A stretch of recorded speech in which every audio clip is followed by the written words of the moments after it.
Welcome to the Deep Dive. We're the place you come to really get under the skin of complex topics, using the sources you provide. That's right. We sift through all that material, the articles, the discussions, whatever you've gathered, and pull out the key insights for you. And today you've given us something truly special, really moving, and honestly quite heartbreaking at times. The K-drama phenomenon, Mr. Sunshine. We've got a great stack of material here: analysis, history, viewer takes. Our job is to unpack it all with you. Think of this as a deep analytical look, almost like getting the Cliff's Notes, but for a really complex TV show. We want to help you understand the layers, the history, the characters, the themes that make so many people call this a masterpiece. Exactly. We're using these sources to guide us through late 19th and early 20th century Joseon Korea on the absolute brink of change, all seen through the eyes of characters fighting for love, for identity, for survival itself. So let's jump right in. Okay, to really get Mr. Sunshine, we first need to understand the world it's set in. What do the sources tell us about this specific slice of Joseon history? Well, the material is really clear that the show is deeply rooted in the late Joseon dynasty, right as it's transitioning into what becomes the Korean Empire. We're talking late 1800s, early 1900s. And this wasn't exactly a peaceful time, was it? No, not at all. The sources emphasize this was a period of intense, often violent change. There was this constant, very real threat from foreign powers circling Joseon. Right, and the sources mention these great powers were basically forcing Joseon into these unequal treaties. Why is Joseon in such a weak position? It really boils down to leverage, or the lack of it. Joseon didn't have the same kind of modern military muscle or the established European-style diplomatic framework that these other nations did. So they couldn't negotiate as equals. Exactly. And this power imbalance meant foreigners operating in Joseon could demand and get extraterritoriality. Basically, they weren't subject to Korean laws. Which is a huge plot point, showing foreigners acting outside Joseon's authority. Definitely. It underscores that vulnerability right away. And the show doesn't wait long to show us this vulnerability in action. Episode 1 depicts the Battle of Ganghwa Island in 1871. What's the significance there? That was a real historical clash, U.S. forces versus Joseon forces. The sources point out details like the Joseon general's specific flag, the Sujagi, being shown. And there's that line from the U.S. general regretting using force, saying it worked with Japan. Right, which suggests the U.S. maybe preferred diplomatic pressure but wasn't afraid to use military might when Joseon resisted opening up. The sources also mentioned some discussion, especially in viewer forums, about the 1866 General Sherman incident possibly being linked, like the 1871 battle was retaliation. Yeah, there's some chatter about that in the material, but one source specifically calls that link a myth propagated by the show, likely for dramatic effect. So historical events, but maybe the connection is heightened for the story. Exactly. It's historical fiction. It uses the real setting and events, but the narrative connections might be fictionalized. Good reminder. Okay, so beyond these external pressures, what about Joseon society itself? The show depicts a really rigid structure. Oh, yeah. At the start of the story, that traditional Joseon social hierarchy is very much intact. You've got the sangmen, the common people, farmers, artisans, laborers, merchants, peasants. They were the vast majority, like 75% of the population. And life was tough for them. The sources mention heavy taxes and stuff. Incredibly tough. They faced military conscription, and the taxes were brutal, sometimes as high as 50% of their income, according to the sources. 50%. Wow. Yeah, imagine trying to get ahead under that kind of burden. It made social mobility almost impossible. Education was technically a path, but who could afford it? There's an interesting detail about them not having family names initially. Right. The sources mention that many sangmen only acquired family names later, often during reform periods. And despite their hardships, they were considered clean by the upper classes, which contrasts with the group below them. But this system wasn't totally fixed throughout the show's timeline, was it? No, it starts to crack. The sources mention the Gabo reform between 1894 and 1896, which was promoted by Emperor Gojong and aimed to abolish this rigid class system. So that reform period is part of the background noise as the story unfolds. And right at the bottom, you had the Baekjeong. What does the material say about them? They were the most despised group, the absolute lowest rung, historically involved in occupations seen as unclean, like butchery or leatherwork. Extreme outcasts. And this is crucial for one character in particular. Absolutely crucial for Dong-mae. His Baekjeong origins, that deep societal rejection, fuels so much of his character, his pain, and his trajectory. It's fundamental to understanding him. The show also does a fantastic job visually immersing us in this world. Talk about the physical setting, the homes, the clothing. The visuals are stunning. The sources mention the traditional houses, Hanak. Apparently they were sort of similar in size across classes, but the materials obviously varied. They followed feng shui principles designed to be cozy and efficient. Even if crowded. The sources mention several people in small houses. Yeah, maybe 6 or 7 people in just 3 rooms, but they were still designed for comfort and a decent standard of living, surprisingly efficient. And the clothing, the hanbok. That's another key visual. The sources describe hanbok consisting of many small, layered pieces. Interestingly, they were folded and stacked in special furniture with small openings. When not worn, gives you a glimpse into daily life. Different styles for men and women, obviously. Right. Men wore loose shirts, often an overcoat, baggy trousers cinched at the ankles and waist, stockings, and married men had specific hats. Women wore those distinctive high-waisted dresses, light jackets, stockings, and various ornaments. It's a really elegant, complex look. But this traditional world is constantly being disrupted by the new. Exactly. That's a central tension. Visually, you see Western and Japanese influences creeping in everywhere architecture. Western suits appearing alongside hanbok, new objects, new technologies. Modernity is arriving, whether Joseon is ready or not. And this is especially visible in the capital, Gyeongsang. Oh, absolutely. Yongsong is portrayed as this dynamic, almost chaotic place. The sources call it a society of strangers. You start seeing Joseon people speaking foreign languages, buying foreign goods, adopting foreign values. It's a city in rapid flux. What specific examples of this foreign influence did the sources highlight? Things like electricity and streetcars appearing late in the Dynasty, fundamentally changing the city. The Glory Hotel itself, where so much action happens, is a prime example, a modern establishment catering to foreigners and the changing Joseon elite. Even small things like coffee. Yeah. The sources mention King Gojong actually liked coffee in real life, and there was even a historical assassination attempt involving it, which inspired another movie, Gabi. And you see characters enjoying things like French cakes, little markers of this encroaching new world. And the English language itself seems to carry a lot of symbolic weight. It really does. Ae-shin studying English isn't just a plot point. It represents engagement with this outside world, initially as a potential tool for her resistance work. The sources touch on how people learned English then. Yeah, and they mention real figures like An Chang-ho, a key Korean independence activist who Eugene meets later in the show. An was a major leader in the early Korean-American community in the U.S. There's that poignant line in Ae-shin's final voiceover where she says her English hasn't improved. Yes, and the sources suggest this has symbolic meaning. Maybe it reflects the difficulty Joseon faced in truly mastering or integrating this foreign influence before being overwhelmed by it. It's subtle, but powerful. Okay, so with that historical stage set, let's get into the story itself. It starts with Eugene Choi's incredibly tragic origins. Right. His story kicks off with immense trauma. Born a slave in Joseon, he witnesses just horrific brutality against his parents. That experience shapes everything. And drives his escape as a young boy. How old was he, roughly? One source puts him at about 9 years old when he flees. He initially gets some help escaping to America from a missionary. But the missionary isn't exactly a savior figure. No, the sources note the missionary is portrayed as pretty cold, basically just dropping this traumatized kid in America to fend for himself. It's harsh. And the young actor playing Eugene gets a lot of praise in the material for conveying that raw vulnerability and determination. The show then gives a specific reason for him joining the U.S. military.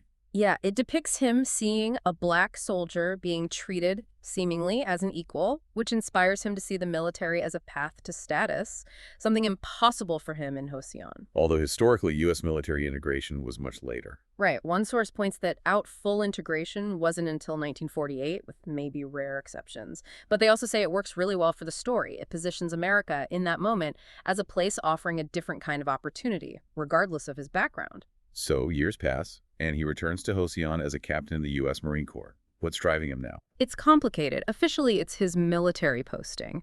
But the sources suggest deep currents survival, definitely, but also the simmering potential for revenge against the Joseon nobility that destroyed his family.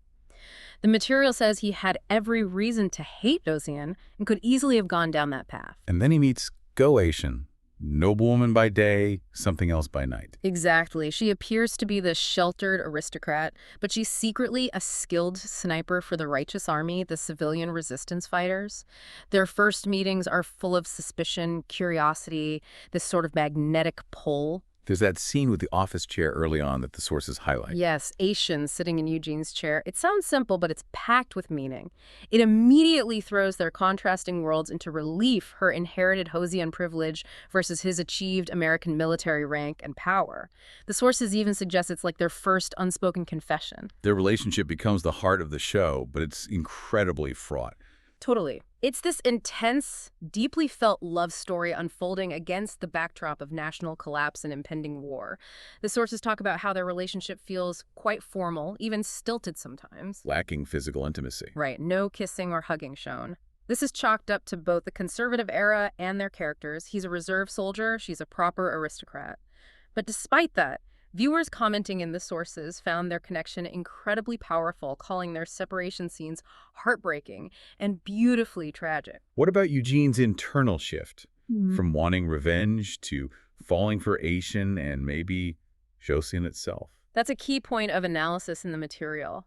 What initially draws him to Ae-shin is her fierce courage and passion for her country qualities, so different from the corrupt nobles he despises. Sources suggest that admiring her is what starts to change his feelings about Joseon. That transitive property idea. Yeah, one source puts it like that. Ae-shin loves Joseon, and Eugene loves Ae-shin, therefore Eugene comes to love Joseon too. Maybe a bit romanticized, but it captures how his connection to her becomes a bridge back to the homeland that hurt him so badly. And Ae-shin isn't just involved with Eugene. 3 men become deeply entangled with her. Yes, the story masterfully weaves together Eugene, Dong-mae, the butcher's son, turned ruthless Yakuza leader, and Kim Hee-sung, the seemingly carefree noble with the problematic family history. His grandfather is called an ignobleman in one source. Their lives become completely intertwined, all revolving around Ae-shin and Joseon's fate. Plus, Kudo Hina. Can't forget her. Definitely not. Kudo Hina, running the Glory Hotel, is another pivotal character. The sources describe her as sharp, incredibly resilient, very strategic. She has her own complex past and agenda, and she interacts with everyone. Viewers found her fascinating, powerful, even a favorite for some. So their individual pains, their histories, their divided loyalties, that's what drives the plot forward as they collide. Precisely. And things really escalate as Japan's influence becomes more aggressive. The show uses real historical events to mark this downward spiral. Like the assassination of the Empress. Yes. The Illumi incident in 1895, the killing of Empress Myeong-song. That shocking event underscores the vulnerability of Joseon's leadership.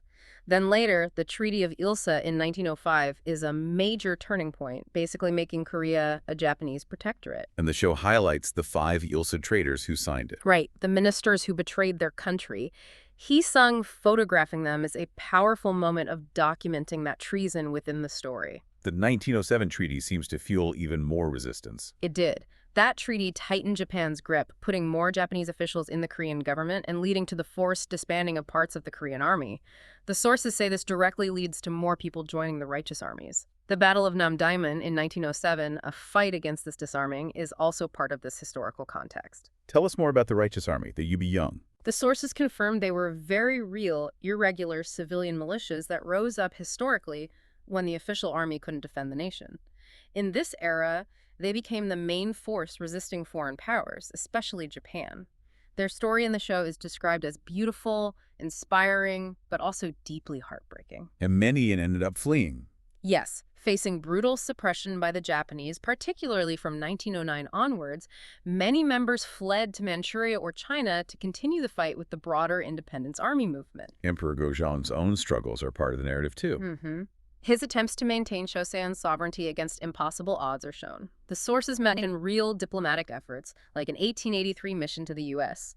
And there's that incredibly moving scene where its loyal official, Guan-su, reports the names of fallen righteous army soldiers, weeping as he does. Especially significant because the Japanese tried to erase those names. Exactly. Sources mention the Japanese resident general Ito Hirobumi deliberately tried to bury the identities of those who resisted, so Guan-su reciting those names to the emperor is this powerful act of defiance and remembrance. And all of this is building towards, well, the inevitable. Yeah. The show marches relentlessly towards the Japan-Korea annexation, which was decided by Japan in 1909 and formalized in 1910. Knowing this history hangs heavy over the later episode. Which forces characters into impossible choices and sacrifices. How did viewers react to the ending? The viewer comments in the sources are intense. Words like heartbreaking, gut-wrenching, obnoxiously sad, relentless, almost entirely hopeless come up again and again.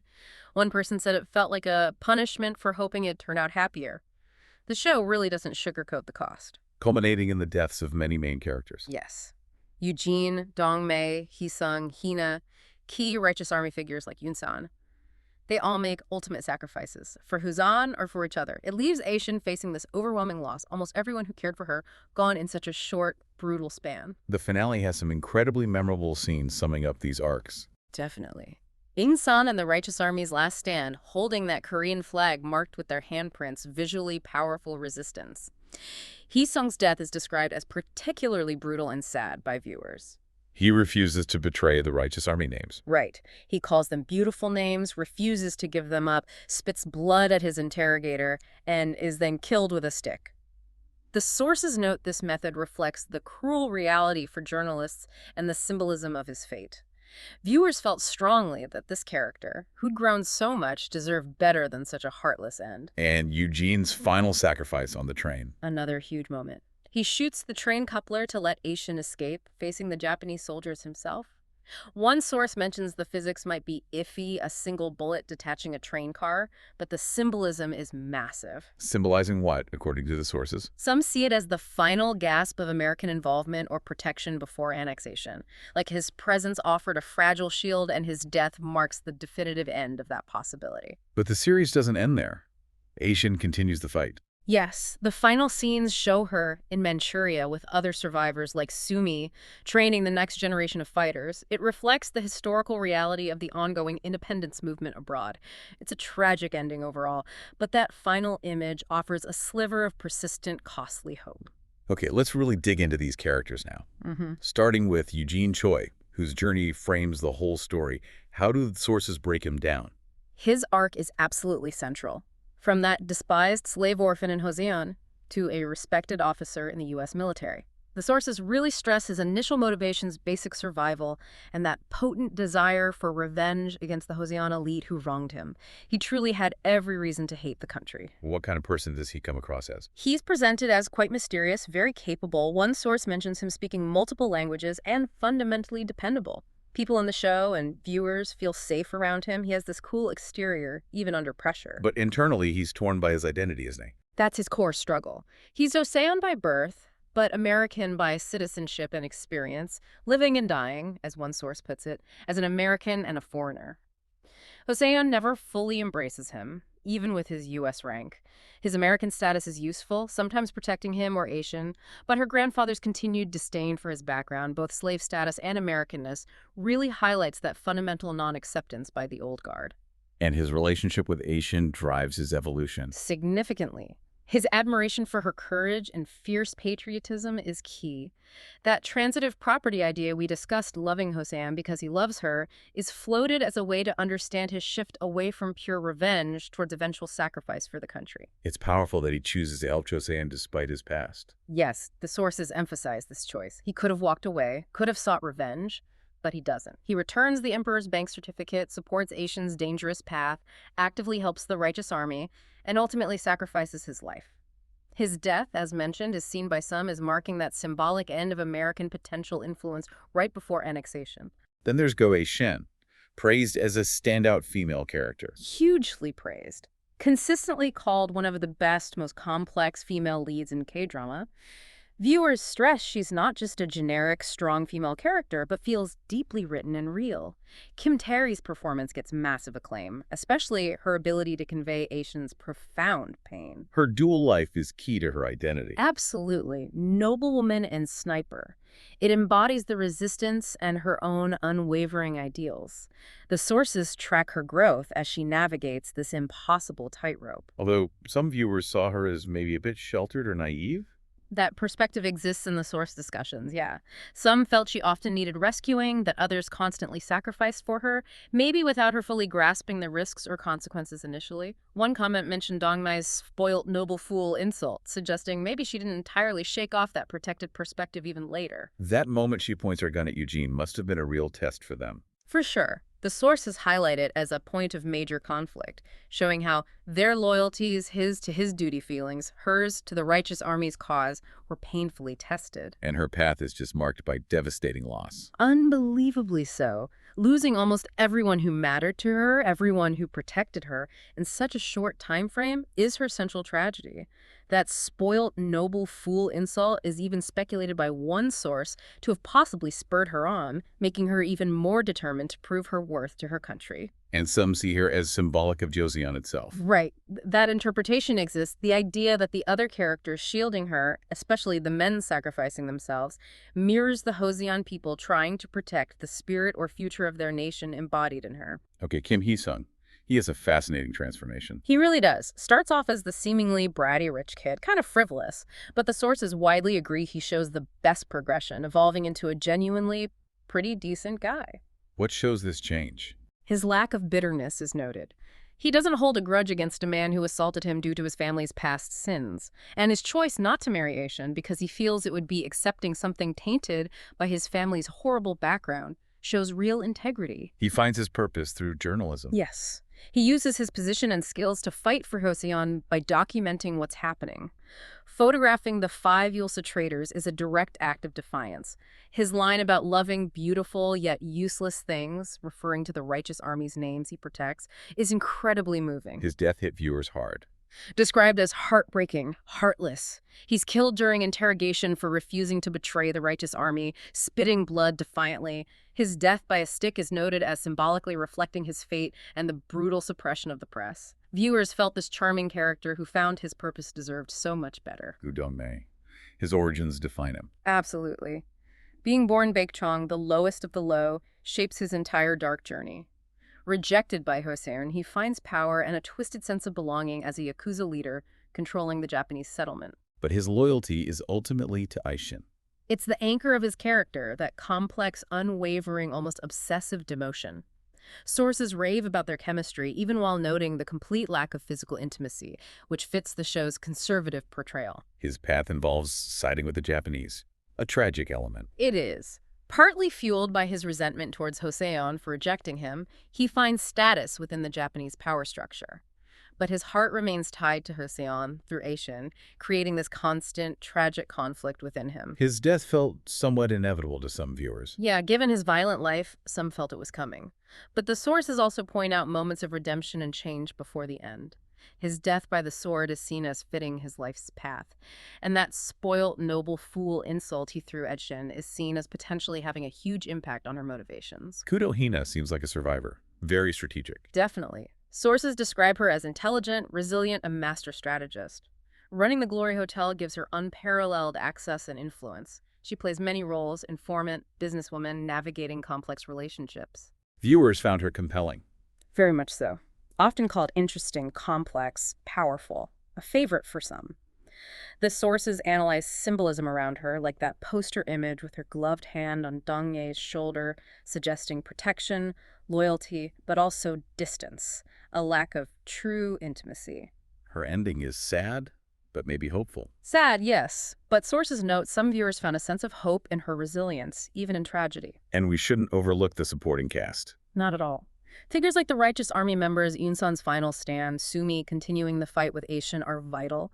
Emperor Gojong's struggles, his reliance on loyalists like Guan-su, who delivers that heartbreaking report of the fallen soldiers, remembering names the Japanese tried to erase. And villains like Lee Wan-ik, the collaborators shifting loyalties, drive the conflict. They all flesh out this world. Let's pivot to the big ideas, the themes that make this show resonate so deeply. Love and sacrifice feel absolutely central. They are completely intertwined. You see romantic love, obviously, between the leads, intense but complicated, challenged by everything around them. But also profound familial love, like Ae-shin's parent sacrifice, her grandfather's fierce protectiveness, and maybe strongest of all, patriotic love for country, for fellow Osean people. Which fuels incredible acts of sacrifice. Constantly. Characters choose nation or protecting others over personal happiness, even over life itself. Ae-shin's dedication to patriotism comes at the cost of nearly everyone she loves. The ending, sources say, reflects this collective sacrifice of the Joseon people devastating losses, but a persistent clinging to hope for freedom. It feels very true to the historical tragedy. Colonialism and resistance form the main stage, but they're also explored thematically. Oh, yeah. The show doesn't just use it as backdrop. It details the impact of foreign powers, US, Japan, Russia, encroaching, forcing unequal treaties, often viewing Asians as inferior, looking for opportunities. Japanese aggression, in particular, steadily escalates towards annexation. And the Righteous Army embodies the resistance. They are the primary force shown fighting back. The sources confirm their historical bases as citizen militias, and the show vividly portrays the brutality of the Japanese response and the crackdown on any dissent, like what happened to Hee-sung in the press. Identity and belonging, huge themes for the main characters. Absolutely core. Eugene, Dong-mae, Ae-shin, Hina, they're all wrestling with who they are and where they fit in this rapidly changing world where old identities are breaking down. Eugene's struggle is maybe the most obvious. Definitely. Joseon-born, American citizen, never fully belonging in either place. Dong-mae's identity is forged by Choseon's rejection of his Baekjeong status. Ae-shin has to reconcile being a noble woman and a rebel fighter. Ahteri herself talked about that balancing act. Sources talk about this liminal space they occupy, between old self-definitions and new possibilities. In Yunsuk's liquid modernity, things like language skills or new money let people pass old boundaries, class, ethnicity, gender, creating this crisis of identification. There's that interesting idea about the men's attachment to Ae-shin, symbolizing something more. Right, that their love for her represents a connection to the people of Joseon, even if the state or society of Joseon failed or rejected them. They fight for a Joseon that could be something better than the oppressive past, influenced by their experiences outside and their hope for change. What about justice, revenge, and righteousness? They're explored through different lenses. Eugene starts with thoughts of revenge. The Righteous Army, Wibyung literally means righteous armies, fights for national justice against aggression. Dong-mae operates with his own twisted code of justice and loyalty born from injustice. It examines how individuals seek these things when the system fails. And tradition versus modernity is everywhere. Constantly visible. Hanok versus Western buildings, hanbok versus suits, traditional ways versus electricity, trains, modern weapons. It's a visual and thematic battleground. And Western ideas challenge the old social order. Yes, ideas like individualism start emerging. The potential to pass social lines challenges the rigid class system, alongside official efforts like the Gabo reform. Sources even note impacts on traditional culture, like jiseng losing status or changes in traditional items like wigs due to foreign influence. Finally, that sense of fate hangs heavy. Very much so. A feeling of tragic destiny permeates the show, contributing to that obnoxiously sad ending viewers described. Sources talk about the futility of the situation, the lack of autonomy against overwhelming colonial power, leading inevitably to death and loss for many. But individuals still make choices within that fate. Critically, yes. They aren't just puppets. They choose to resist, to sacrifice when they could arguably just try to survive. That Righteous Army, quote, "they only die once," captures that defiance, that agency even when facing death. And the way they die is seen as symbolic. Sources suggest that. Hee-sung by a stick, Dong-mae by a sword, Eugene by a bullet, interpreted as mirroring their paths, professions, choices, fate intertwined with their actions. So thinking about the bigger picture, the show's use of history, its symbolism, its reception, how does it balance history and fiction? It builds on a solid historical foundation. Real events, real figures are woven into the narrative, giving it authenticity and grounding the fictional story in that specific turbulent period. Incorporating real people, like the journalist Frederick Mackenzie. Yes, Mackenzie, who wrote important books about Korea at the time, actually interviewed the Righteous Army. The show references a real photo of him that Eugene is inserted into, and Eugene meets Ahn Chang-ho, a major real-life independence activist. Horace Allen, the American missionary turned diplomat, is another historical figure mentioned. But we need to remember, it is fiction. Absolutely. The sources acknowledge dramatic license and discuss criticisms regarding historical accuracy or distortion. One source even mentions accusations against the writer concerning portrayal of pro-Japanese collaborators. We're just reporting that criticism neutrally as something present in the material. What specific historical debates come up in the sources? Things like whether the U.S. is portrayed too positively, given the historical context of all powers seeking advantage and holding prejudiced views. The historical inaccuracy of widespread U.S. military integration at that time is noted again. And that direct link between the 1866 and 1871 incidents being called a show-created myth. So grounded, but definitely not a documentary. Exactly. The Righteous Army's portrayal as historical militias is accurate, though. Although one source felt Russia's significant role in the region's power struggles might have been somewhat underplayed compared to its historical importance. The symbolism in the show is incredibly dense. Let's touch on some key motifs. The gun. A potent symbol. Rebellion for Ae-shin, power for Eugene, violence for Dong-mae, represents the era's violent change overall. Photographs seem important too. Yeah, they represent memory, identity, like Eugene and Ae-shin's studio portrait, documentation, Hee-sung and the traitors, and even connect to the real historical record via Mackenzie. English language as more than just words. Definitely. Symbolizes modernity, the West, a tool, but also a barrier, an encroaching force. Ae-shin's final comment about her English underscores that complex relationship. The train or railway. Symbol of progress, connection, modernity, but tragically repurposed as the site of devastating farewells and sacrifices. Progress turned into a stage for loss. Flags carry obvious weight. Immense weight. The Joseon flag, the Righteous Army carrying it, especially that final image of the flag marked with handprints, powerful symbols of national resistance, unity, and personal sacrifice. What about the blackbird? That seems more subtle. Sources interpret it as a symbol of death, often linked to Ae-shin as her path shifts from protected noble to hunted rebel. It parallels Eugene's journey, too, and might connect to shifting social mobility of the sky, representing changing power structures. And the contrast between gloved and bare hands. Discussed mainly regarding Hina and Dong-mae. Hina's glove implies distance, protection, loyalty, but lacks true intimacy. Contrasted with Hee-sung's bare hands, seeming vulnerable but perhaps hiding things. Dong-mae's plum blossoms. Painted on his sword scabbards, his name means plum blossoms that bloom in winter. Sources see this as symbolizing beauty and resilience and harshness, fitting his character perfectly. And the cinematography itself gets high praise. Described as fabulous, a visual feast, really using modern HD capabilities. Sources mention specific techniques, though sometimes may be overused. Like Dutch angles. Yeah. Tilting the camera. Exactly. Used frequently, maybe sometimes excessively even for mundane things, but meant to visually convey crisis, confusion, instability. Also techniques like lower corner framing, showing characters overwhelmed by space, and short-sighting to create unease. The show's epic scale adds to its impact. Yeah, described as emotionally moving on a much more epic scale.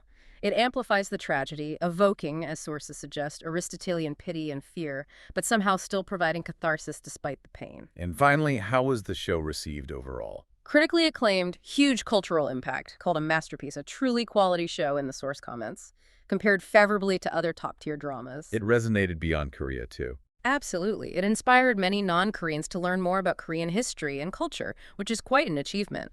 And the intense emotional reactions, people crying for days, really speaks to its power. So wrapping this up, we've journeyed through this incredibly rich historical landscape, followed the intertwined, often tragic paths of these unforgettable characters, explored the deep themes they grapple with, and looked at the powerful visual language the show uses. It really is, as the sources confirm, a story about a nation fighting for its very existence against impossible odds, and about the individuals caught within that storm, fighting for their place, their love, their beliefs. And the show absolutely does not shy away from the cost.